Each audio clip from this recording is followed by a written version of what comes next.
tanggung jawab kita masing-masing pekerjaan kita. Dan ini yang mudah-mudahan bisa menjadi challenge, jadi tantangan buat teman-teman di siapapun di luar. Itu Pak, terima kasih. Baik, terima kasih Chief Utun. Selanjutnya Chief Richard, silakan Chief Richard. Baik, terima kasih Chief Yasman. Ini menarik sekali, ini boleh agak lama ya? Boleh Chief, boleh. Silakan. Oke. Ini saya sangat senang untuk menjawab ini nih. Terutama tadi dari Chief Afnani ya, pertanyaannya ada dua dan sangat penting. Tapi sekaligus juga saya menjawab tambahan atau Mbak Cevanya ya dari mahasiswa tadi. Yaitu jangan sia-siakan waktu magang. Magang itu sangat penting ya, terutama dengan kalau misalnya memang mau terjun dalam dunia business continuity atau emergency response atau safety, gunakanlah kesempatan itu magang untuk mengetahui sebanyak-banyaknya dan kita memberi kontribusi di dalam dunia kerja, terutama di tempat magang. Saya 2 kali magang untuk master saya, jadi saya waktu sampai saya nggak begitu disaster ya, itu lebih elektro ya. Jadi waktu saya saya magang pertama saya di UNED di Paris, itu mengenai APEL, jadi awareness and preparedness for emergencies. Jadi di Google APEL itu ada di UNED yang di Paris, teknologi and economics. Nah di sana kita belajar, saya belajar mengenai bagaimana sebenarnya yang tadi sempat disebut automated bottom up. Artinya ini sebenarnya tesis saya, akhirnya itu menjadi tesis saya untuk S2 saya. Artinya mana yang lebih baik, bagaimana top down approach untuk disaster management. Maksudnya saya sih memilih untuk bottom up ya. Nah, apa di sini menariknya? Karena di sini kita punya hak untuk mengetahui bahaya apa yang terjadi pada tempat industri sekitar kita, yang sebenarnya kita nggak punya. Nah, istilahnya di Indonesia itu kan nggak, Indonesia lebih top down. Jadi kalau misalnya teman-teman yang ada di kan tahu kan mengenai AMDAL ya, itu top down kan, benar. Artinya dia diharuskan, perusahaan diharuskan untuk memberitahukan hazard kepada local people ya, masyarakat lokal di koran lokal, gitu ya. Nah dalam hal ini kita nggak ada hak untuk mencari tahu, kita boleh istilahnya kita dikasih tahu. Bagi saya sih, saya lebih suka untuk yang untuk lebih banyak untuk mengetahui sendiri dari kita. Artinya perusahaan harus mengetahui atau kita bisa melihat ada perusahaan di sekitar kita, ada pabrik. Nah ini akan merembet ke pertanyaan Chief Nani dan juga Chief Randy. Mungkin Chief Nani lebih pas. Bagaimana kita mengetahui potensi bencana di tempat kita? Karena kalau saya sadar sih kalau di Cilegon itu luar biasa ya. Itu di sekitarnya itu kalau tinggal di sekitar situ, waduh, itu memang pemberani gitu ya. Artinya kita percaya gitu, Ini sorry nih, artinya saya sebagai apa ya, independen mungkin ya. Tapi saya juga saya mau melihat bahwa ada peran masyarakat, ada peran industri, ada peran masyarakat, pemerintah. Bahwa apakah mereka memberi informasi kepada masyarakat sekitarnya mengenai potensi bahaya di sekitar, potensi bahaya dari pabriknya kepada masyarakat sekitar. Itu jadi pertanyaan. Contohnya ya, kalau saya boleh bilang, misalnya suatu BUMN minyak di Balikpapan, ya, itu tahu ya, itu di jalan minyak, ada jalan minyak, pernah tahu ya? Itu dekat sekali sebenarnya dengan masyarakat, ya. Dia orang yang ada di sana, dia staff ya, maupun masyarakat. Ada bahkan gereja GPIB dekat jalan minyak. Tapi kalau kita berani jujur ya, jika ada kebocoran H2S, apakah mereka tahu menghadapinya? Kalau mereka pernah dikasih tahu sirene apa yang bunyinya bocoran H2S? Kalau mereka tahu sirene ini adalah, misalnya pakai sirene, ada sirene misalnya di kejadian darurat, mereka tahu harus kemana, harus ngapain, di mana assembly point-nya, ya, evakuasinya. Apakah mereka harus perlu melihat arah angin juga? Gitu ya. Nah, ini yang menjadi PR sebenarnya buat industri tersebut memberitahu kepada sekitarnya. Saya nggak tahu bagaimana di Cilegon, itu lebih ini sangat familiar untuk hal ini. Di daerah bahkan ya, dan dua hal yang lain. Masyarakat hostil ya. Nah, itu memang sangat tergantung pada prosedur di perusahaan, lalu ada peraturan di dan juga memang hal ini peran masyarakat. Karena masyarakat sebenarnya ya ini memang bukan di kita ya, ada mimpi ya. Ya, kalau mau bikin sesuatu jangan sekedar gubah, istilahnya. Artinya dia akan menolak. Boleh nggak kita menolak? Kan nggak ada ya. Uh, uh, hak itu ya, not in my backyard. Tapi masalahnya di tempat kita bahkan kita yang mendekat kepada industri. Kita semua tahu ya, dia Pelumpang Semper misalnya. Itu daerah masyarakat itu daerahnya Pertamina gitu ya. Jadi ketika kejadian udah tahu itu jelas kita masuk ke dalam buffer area mereka gitu ya. Dan sekarang ada isu, bukan sekarang sih, ada isu memindahkan Pertaminanya.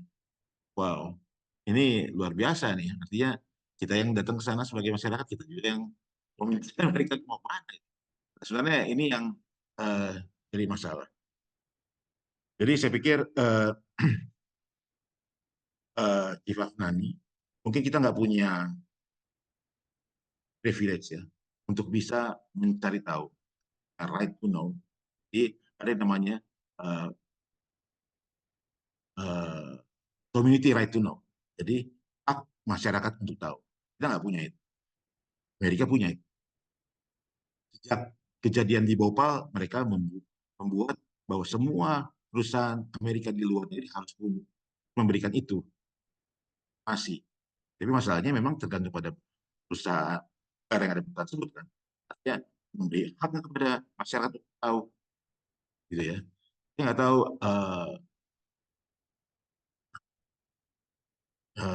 yang di Bhopal produksi namanya. Artinya kita perlu sih sebagai perusahaan memberi informasi. Memang tadi harapkan tidak membuat suatu berita yang bisa menjadi hoax ya, atau manfaatkan atau mungkin salah gunakan atau artinya memang kita perlu pemberdayaan, perlu orang tahu at least kalau misalnya ada sesuatu lari kemana, apa yang sudah. Nah ini makanya Mbak Zevanya saya bersyukur sih ketika saya mahasiswa saya ikutan magang di ini untuk ya saya bisa ya bisa memberi informasi, artinya memberi ini jadi semacam lessons learned gitu kita juga. Kebetulan magang yang kedua saya bagi informasi juga nih supaya teman-teman mahasiswa mau memanfaatkan waktu magangnya untuk yang benar nih untuk terjun di perusahaan apa nanti apa yang akan dilakukan. Itu saya di UCL di London, jadi kita membuat program S1 untuk disaster. Udah jadi Global Humanitarian Studies tahun 2021 jadi ke sana tahun 2019. Ya, udah jadi. Nah, itu adalah salah satu kontribusi saya sebagai mahasiswa untuk membuat suatu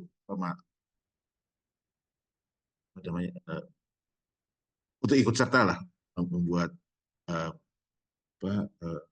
jurusan Business Studies di. Lalu berikutnya, apakah wajib menyusun takaran darurat? Wajib banget, saya pikir sih. Kalau tadi disebutkan oleh Ciputan mengenai LOPA ya, ya, itu penting banget. Kenapa? Karena emergency preparedness itu yang terakhir sebenarnya sebelum terjadi kejadian. Kita sebagai orang safety ya mencegah ya, atau memitigasi, mengurangi risk. Ya. Tapi kalau misalnya terjadi kejadian, harus terjadi juga gitu ya, apa yang harus dilakukan? Nah, emergency plan harus ada gitu ya. Artinya kita membuat sesuatu yang mudah-mudahan dapat dilakukan. Tapi kalaupun harus ada, harus dilakukan, ya, harus kita lakukan. Nah, ini apakah ini menjadi suatu keharusan? Sebenarnya kalau di dalam PP yang 2012 itu jelas harus ya. Sebelumnya kan di Permen 596, Permenaker ya itu harus. Gitu. Bahkan kalau misalnya kita di ISO atau itu OSAS ya harus. ISO 45000 ya itu bagian yang harus gitu ya. membuat suatu emergency plan. Emergency preparedness itu adalah bagian dari klausul yang wajib itu, terutama di dalam PP nomor 50 2012. Jadi saya pikir itu bukan hanya buat kita berguna, artinya buat perusahaan ya, apa yang harus dilakukan ketika ada emergency, tapi juga untuk masyarakat sekitar, untuk pemerintah. Kenapa? Karena saya nggak tahu bagaimana prosedur di Cilegon ya. Artinya ketika di Qatar, saya rasa di Cilegon artinya gitu ya.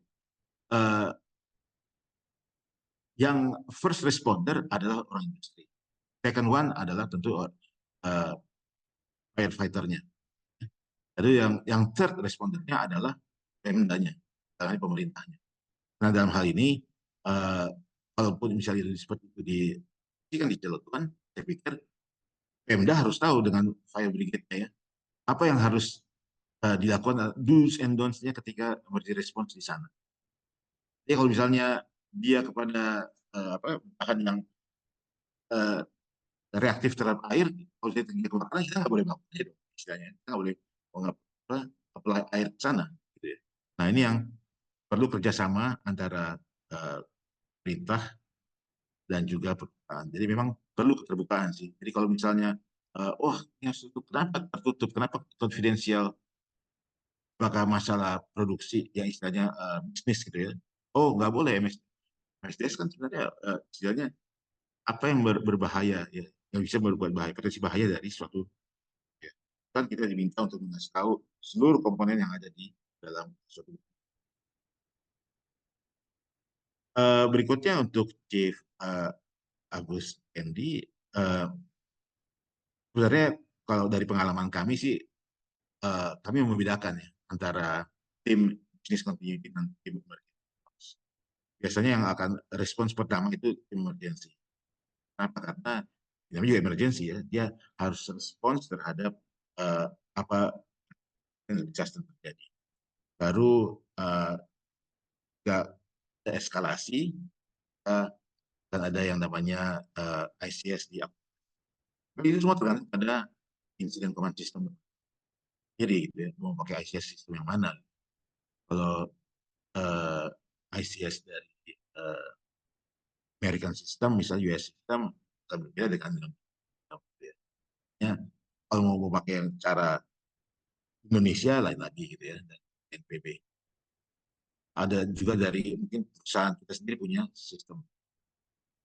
Nah, biasanya kalau kami di UP dulu, itu business continuity itu pada waktu pembuatannya, pada waktu developing procedures-nya itu memang ada perwakilan dari masing-masing departemen. Dalam hal ini safety, fire, environment, dan lain sebagainya. Tapi ketika nanti respons, artinya ada business continuity yang respons pada saat emergency, artinya setelah diaktifasi, belum business continuity dipanggil, nah itu harusnya berbeda orang ya, karena jangan sampai ketika kejadian nggak bisa bekerja paralel. Kenapa? Karena kita berusaha RTO-nya dipersingkat ya. Jadi itu yang saya bisa sampaikan untuk Chief dan Chief. Dan demikian Chief Yudi.